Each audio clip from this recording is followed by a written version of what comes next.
Hi guys, so we're going to start talking about the prompt instructions. So it says for this presentation, your goal is to walk the audience through every step that is involved in generating an ATP, NADH, and FADH2. Include the name, structures, and enzymes for each step.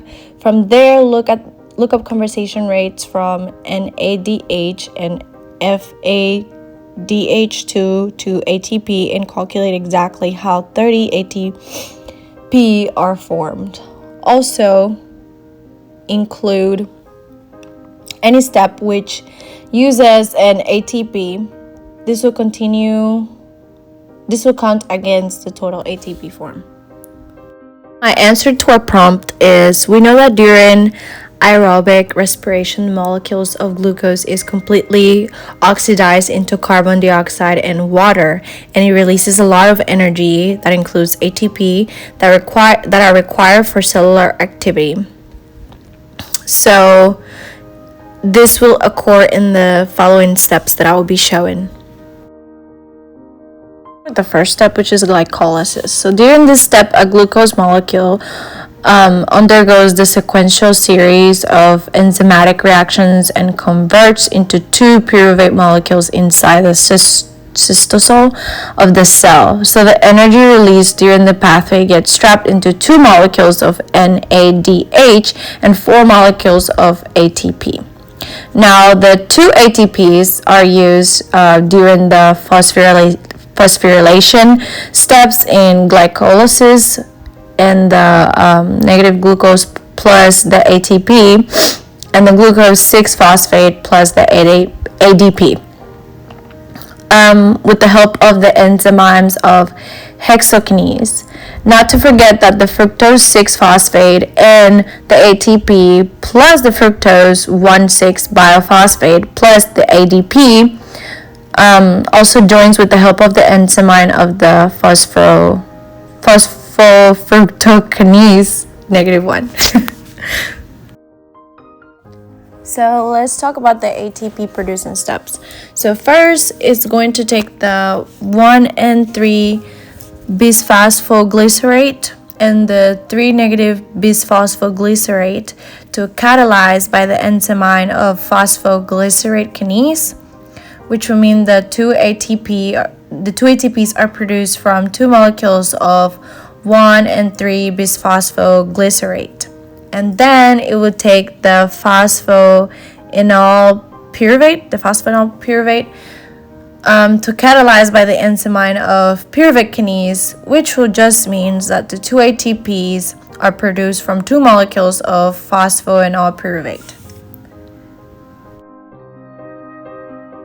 Next is the NADH producing steps, which would include step number 1 would be the glyceraldehyde 3-phosphate will go into the bisphosphoglycerate.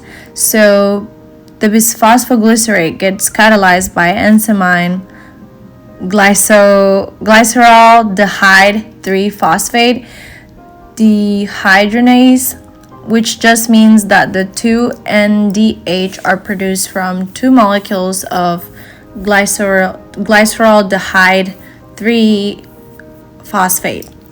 Therefore, during the glycolysis, the net gain will be 2 NADH plus the 2 ATP molecules. I'm sorry if I'm not pronouncing some of these right. I'm trying to look up how to pronounce them while I'm doing this, so I don't sound too confusing.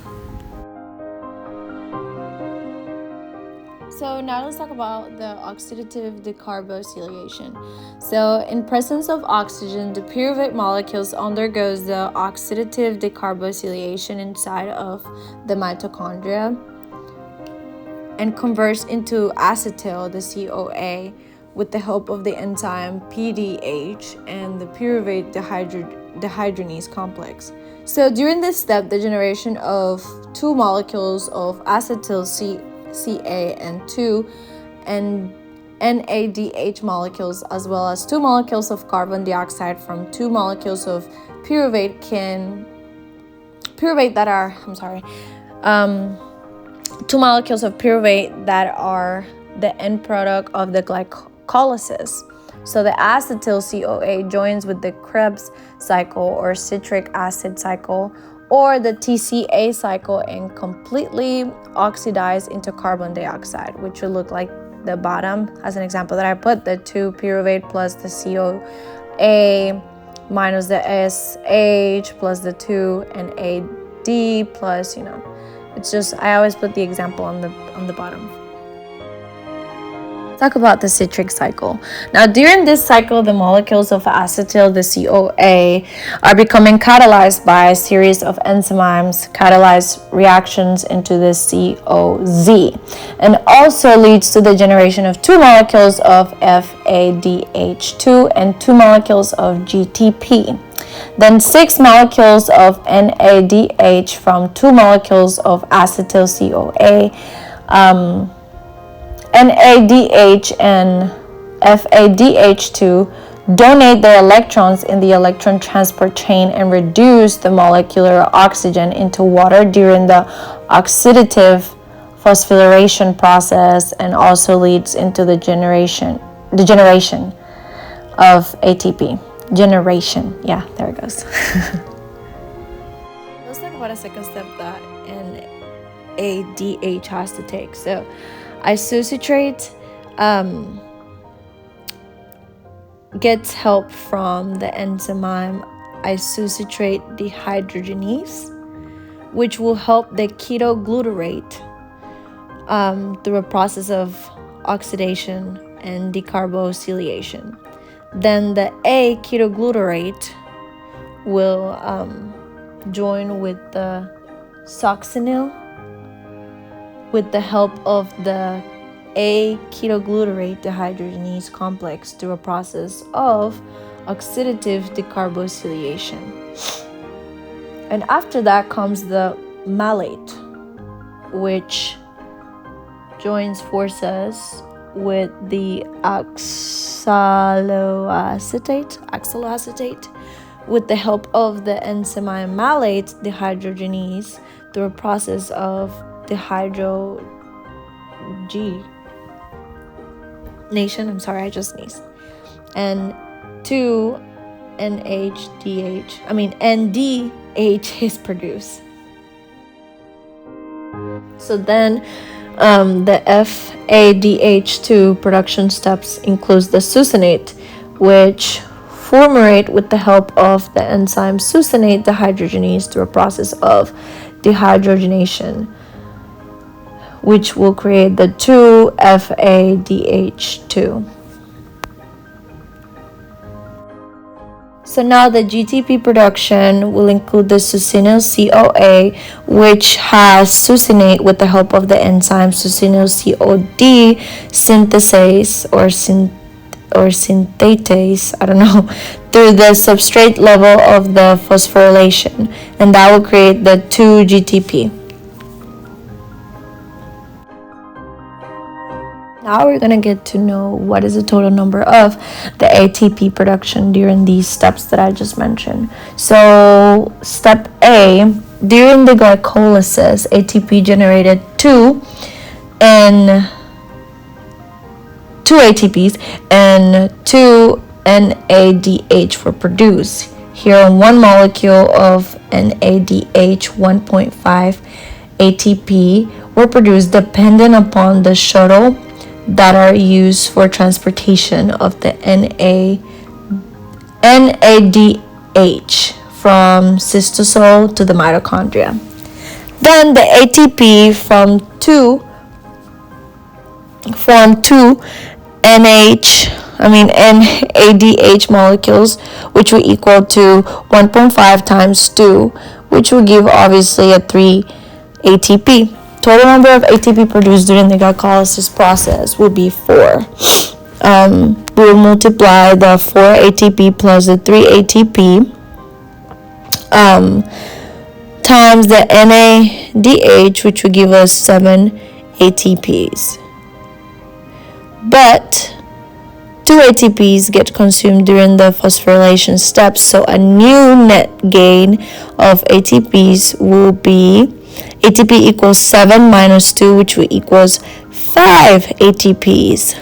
So now let's go to column B. So in column B, during the oxidative decarboxylation, 2 pyruvate molecules are converted into 2 molecules of acetic COD, and 2 NADH molecules are produced through the oxidative decarboxylation. Remember, we were talking about it in the past few slides, if you understood what I was saying, because I was like tripping over my words so much. But NADH production, it will be 2. So thus ATP produce 2 forms of NADH molecules, which will equals to 2x, and that will be multiplied by 2. So the 2 will be multiplied by the 2.5, which will give us an equal of 5 ATPs. So now we're going to go to column C. So during the citric acid cycle, the total NHDH will equal to 6. So a total of ATPs will be 6 times 2.5, which will equals to 15 ATPs. Total of FADH2s will equal to 2. So a total of ATP will equal 2 times 1.5. So a total of ATP equals 2 times 1.5, which will equals 3 ATPs. And a total of GTPs, which will be ATP equals GTP, will equal to 2. So a total of ATP equals 2 times 1, which will equals 2 ATPs. Total of ATP production during the citric acid cycle, we will do it 15 plus 3 plus 2, which will equals 20 ATPs. Thus the number of ATP production from these 3 steps, 5 from the glycolysis, 5 from the oxidative decarboxylation, and 20 from the citric acid, will equal to 30 ATPs.